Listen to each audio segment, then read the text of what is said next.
What's up, guys? We're back for another Mythic Legions Advent of Decay review from the Four Horsemen, taking a look at another goblin in the line, one of my more anticipated figures because I'm all about the goblins in this line. So today we're taking a look at Knubnik here. You can see him in the standard Mythic Legions packaging. He's in that huge window.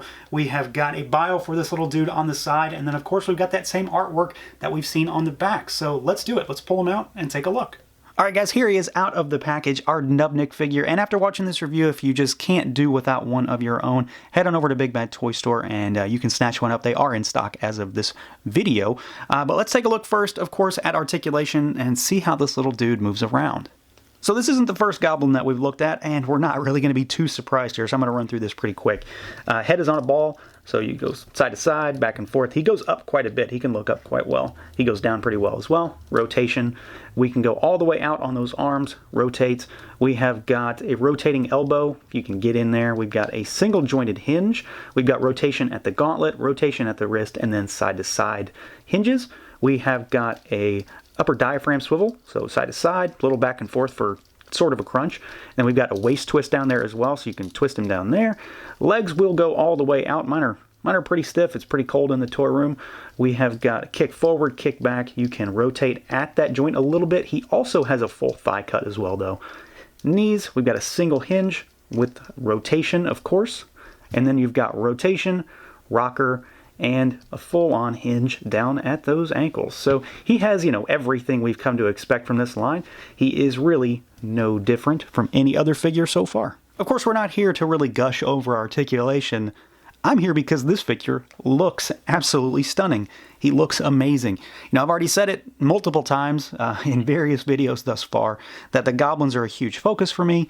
This guy was a must-have for sure, and something about a very tiny, fully suited goblin knight type warrior is really doing it for me.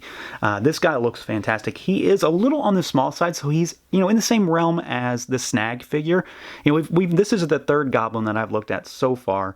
Gonks was the first one, and then we had Snag, and they're similar. They're similar in size, but they're also different because Gonks is huge in comparison. He's really beefy because he's built on kind of a dwarf body.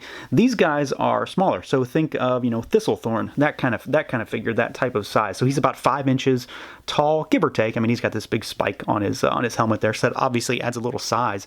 But he's kind of slender. He's really petite, so to speak. So here he is real quick next to Gonks. You can see that there's a bit of a difference there. Gonks is just thicker, for lack of a better way to describe him. But beyond that, I think this figure is pretty solid. We've seen armor that looks like this before. It's not exactly unique in this line. I'm really, really happy with the way it turned out on a goblin, though. I really like the fact that they kind of shaded in some of the chainmail to be gold, almost. It's a slight gold hue on what little chainmail you can see, which then helps to kind of correspond to what color the joints are, because the joints are kind of a gold color too. I like that little touch to kind of, it doesn't 100% work, but it kind of hides those joints a little bit.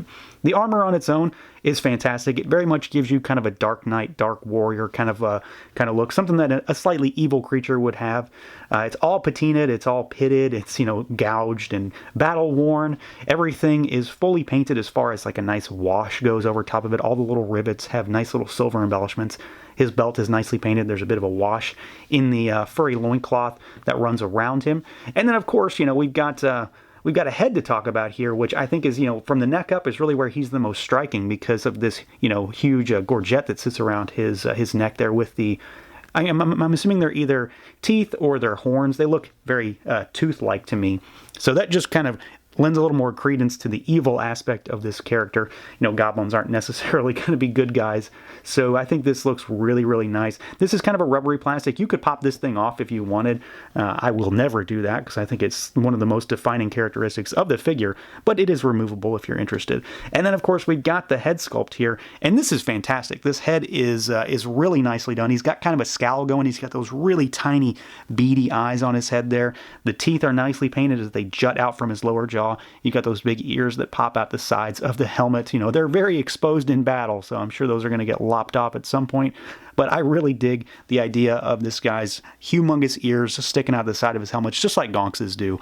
Very, very cool, very Goblin-esque. And then, of course, the helmet itself has a nice silver wash over top of it. It's pitted, it's got some dings and scratches, and then it's got this big spike on there. You have to put that on yourself. It doesn't come like that in the package.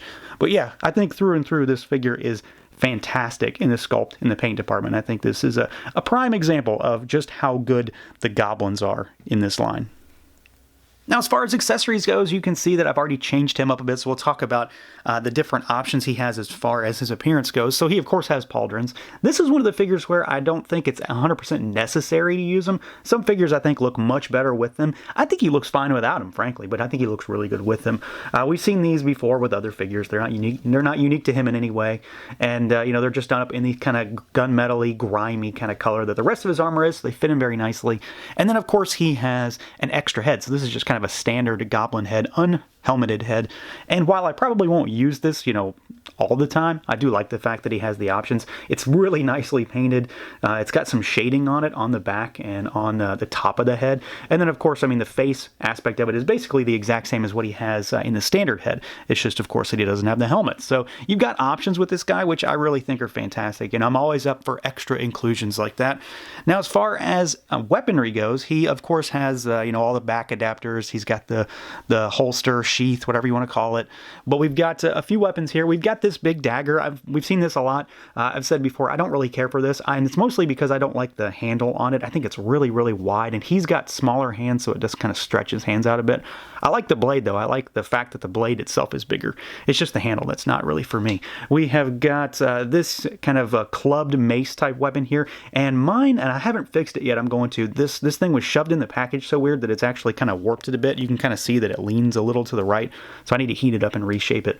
But, you know, it's just got a wooden handle here, and it's got just a clubbed ball at the end. So he can hold this in either hand just fine. It's very Goblin-esque to me. I think that really fits the character. And then this guy here, we've seen this before. This is my preferred weapon for him. This kind of stuff really screams Goblins to me. Stuff that uses horns and tusks, and in this case, bone. We've got this, you know, big cleaver type weapon here. It's got some nice patina and dings and gouges in it. So this is really cool. I like these weapons quite a bit. So, you know, you've got 3 standard kind of weapons for the line, but I think they all fit him very well. These 2 in particular, these are my my go-to for this particular character. So overall, I'd say we've got another winner on our hands. You know, I've already said it that the Goblins were a huge focus for me. They are incredibly unique in this line. They really stand out against the other figures, and they're just expertly executed. I really dig the smaller frame that they used for Knubnik here. He's kind of the same size as Gonks, but Gonks is a bit beefier, so there is a distinction between the two. They aren't just kind of a cookie cutter copy and paste kind of a figure. They are very different, so there is some variation between these figures, even though they're all, you know, part of the same thing. They're all a Goblin subset in this line. So I'm really, really happy with this one. I love all the extra accessories he comes with. I love his suit of armor. And yeah, it's a Goblin. It's a really nicely done figure. You really can't go wrong here. So that's going to do it for this look at the Mythic Legion's Advent of Decay Knubnik figure from 4 Horsemen. Let me know what you guys think. Feel free to like, comment, subscribe, and share. And until next time.